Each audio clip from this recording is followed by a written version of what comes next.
Millions of Americans are being forced to choose between getting the vaccine and keeping their job. For more, let's bring in Congressman and member of the House Foreign Relations Committee, Tim Burchett, joining us to talk more about this. Congressman, pleasure to be with you, as always. Great to have you on. Great. I just want to correct you on one thing. The Senate has relations. The House has affairs. I'm in the Foreign Affairs Committee. Rachel, are you still, your mic still up? I say that every single day. Sure. Hold on. Let me go back to my script here real quick. Do you want me to read it for you? No, I knew that. I think I made the correction, then maybe didn't save it in the script. So I blame myself for that, Congressman. But thank you for that correction. By the way, I think we've done this little dance before. I think you've made that correction as well. So I'm glad we're doing it again. We have. I'm a fast And you're learner. not much of a slow dancer. I just want you to know that. No, I'm known for the Texas two-step. All right, Congressman, thank you for that. You introduced a new bill, and this is something that I hope has bipartisan support. It's called the Keeping Our COVID Heroes Employed Act. Several of your GOP colleagues have signed on to this bill at last check. Do you have any Democratic support? And if the answer is still no right now, why do you think that is? No, because they're gutless, basically. As several Republicans are as well. They're not listening to their folks. You know, I've talked to individuals all over the place, working people that are, they're union people. So obviously they're not of the Republican persuasion, and they are scared to death. They don't want to take the jab. They don't understand what's going on.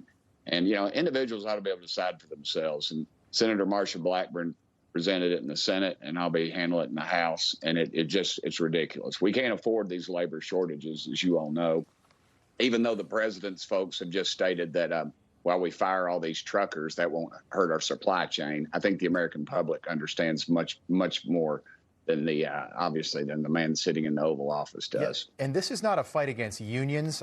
Yesterday, nope. I saw somebody trying to make the connection between Ronald Reagan and the air traffic controllers in the early 1980s and what's happening right now. These are two completely different situations. These are people that are being fired that don't have to be fired. These are trained, skilled workers, whether they're EMTs, whether they're airline pilots, and I could go right down the list. Again, that deadline is now January 4th for companies with over 100 employees. Yesterday, the messaging was that this will come, after that, it will come to companies with fewer than 100 employees. You're talking about a small mom and pop restaurant, you know, a local hardware store, something like that, you know, with 3 or 4 employees. Do you think that actually will happen? It'll come to that?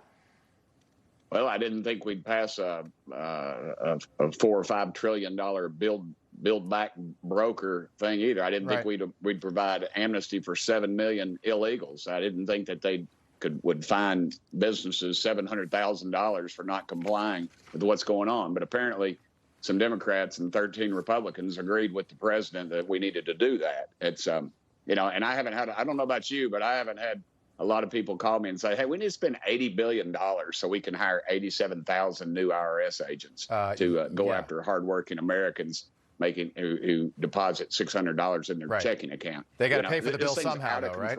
Yeah, it's out of control, Rob.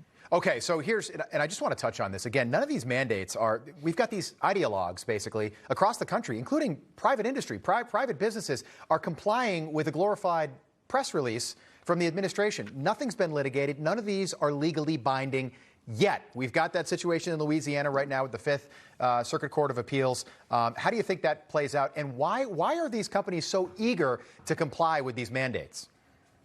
I think they just can't fight it anymore, and they know it, and they don't want to be shut down. I guess you know, pigs get fat and hogs get slaughtered, and that's what they're looking at. They don't want to fight it. Their will isn't there to fight it anymore. And unfortunately, the American public is caught between a rock and a hard place in this thing. I mean, their employers say to do it, they're stuck with it. But I've talked to every day. I get calls from people I don't even know, and that are terrified that they're going to lose their jobs. And we're going into a Christmas season. The price of fuel is up. It's getting colder outside, and these folks are rightfully scared, and they should be. All right, Congressman Tim Burchett, hope to see you again as the week moves forward. Hopefully there's a hard stop on that $4 trillion bill, but we appreciate you joining us, especially with your expertise from the House Foreign Affairs Committee. So thank you, brother. Appreciate you. Always a pleasure. Thank you.